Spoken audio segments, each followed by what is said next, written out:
Do you ever plan something out as a teacher and you just think it's going to be perfect? I mean, it's going to be the biggest and greatest learning experience any student has ever had before, and then it crashes down and burns miserably. Yeah, me too. One time for a history project, I had my students create these game boards, and I told them we were going to take the game boards to the local middle school and we were going to let the students play their games and see how they worked. You know, it's a really kind of fun way to cap off the end of a project. And so we went to the school, and all of my students were really excited because they'd worked on these for a long time, and they were these big, beautiful games. And they had these middle school students, about sixth graders, I believe. They sat down and they started playing my students' games. And after about 2 minutes of this, I saw one sixth grader get really, really bored because the game wasn't that good, and he picks up one of the pieces and he throws it across this lunchroom we were in, and he hits his friend in the back of the head. And then his friend was like, "Hey, come on!" And he grabs another one of the game pieces that he's playing with, and he throws it back at his friend. And his friend thinks it's funny. And one of my students, who's a freshman in high school, is like, "Hey guys, stop that!" And they didn't care what she had to say, and so they pick up another game piece and they throw it. And so I come over there, I'm like, "Hey guys, cut that out!" And as I'm saying this, I see on the other side of the room another student's getting really bored, and the sixth grader turns to my high schooler and he says, "This game is boring."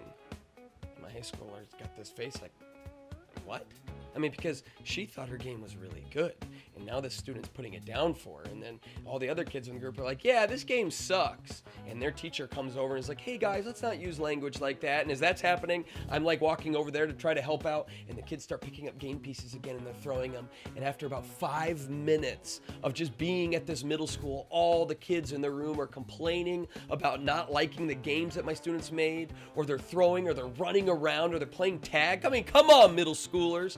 And so this is all happening, and I see my students are like, they don't know what to do. They're not trained on how to deal with middle schoolers. By the way, middle school teachers, God bless you. I mean, like, my students are like, it's like a mess. They don't know what to do.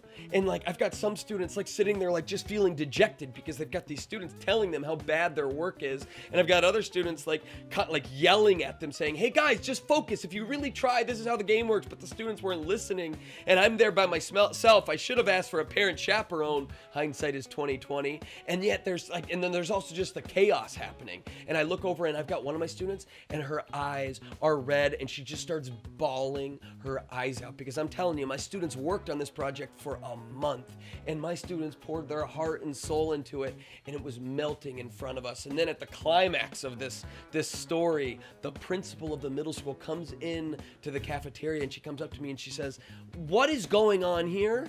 I said, "Oh, it's just not turning out the way I thought." And she goes, "No, and it's not turning out the way I thought either. You promised me that this would be a good event for our students. This is ridiculous. You all need to leave." I said, "Well, can you give me a second? I'm going to try to get them back on track." And she goes, "Well, I've been watching and it looks like that it's not going to work. Your buses will be back pretty soon. I've already called. So if you guys could go, we're going to get these kids back to class." So I'm like, "Oh, okay, you bet." So I go around to my students and they were like, "Good, let's get out of here." And so they pick up their game pieces, and then the other middle school teachers are collecting their students and rounding them up. I mean, and this is like 15 minutes total. We were supposed to be there for an hour, and I start leading my students out of this cafeteria. And as we're walking out, I watch several of my students take their game boards and stuff them into trash cans, and I go and I pull them out, and they are just nothing but dejected. We went outside to wait for the buses, and we sat out in the grass, and I could just see that they were angry at those sixth graders and angry at me. I had one student say, "Mr. Muir."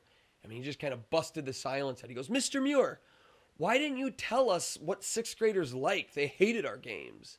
And another student was just like, "You told us this was going to be a big fun end to the project. This sucks." And I'm sitting there and I feel really bad for them because I don't think that this failed miserably because of lack of preparation on their part. I think part of the reason it failed is because of lack of preparation on mine. I didn't really do my research on what their games should look like, and so I'm sitting there and I just say, "Yeah, I agree. This does suck." And I let the silence kind of fill that gap for a minute. I said, "What do you guys think we could have done better?" And I was asking sincerely. I kind of had an idea of, hey, let's turn this into a learning moment, but I was also like, "Guys, what do you think we could have done better?" They're like, "Well, we could have had more adults to help us." Yep. It's a good thing to know. Somebody else was like, maybe next time we should have like called ahead to sixth grade teachers or parents or even sixth graders and asked them what kind of games they like to play. Like, yeah. And somebody else was like, I guess my game had a lot of instructions and they didn't want to hear me reading it the whole time. I'm like, yeah, that's a good point too. And, we're sitting in the grass and they're bouncing all these ideas around and I could feel the tension and the pressure from this whole situation start to deflate.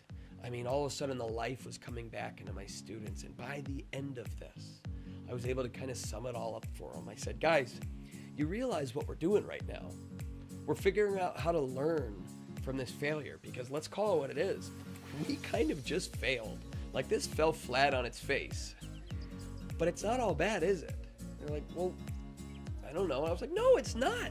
Because now you know what we need to do next time for a project. Yeah, I've got things that I've got to do better. There's things that you guys probably can do better. And it's not over. We've got another project coming up, and we're going to apply what we learned here into that one. And it was like this moment that students learned, and even I learned as a teacher, that failure is quite all right, right? Like, I love the quote that you should fail forward. We failed. I'm going to call it what it is, but it was good, right? Like, I mean, I don't know if that middle school principal loves me very much anymore, and I'm not sure that those middle school teachers really have a great taste in their mouth when they think of me in my class. But as far as I go as a teacher, I became a better teacher because of this situation. My students became better students and better collaborators and better workers and thinkers and doers because of the fact that we failed. And they probably learned more from this crazy lunchroom experience than they would have if everything just went perfect and the students played their games and it was just a nice clean-cut day and we returned to our school after an hour of being there. So, while I don't like failing, I'm pretty glad we did. Thanks for watching this story. Can't wait to bring you another one next week.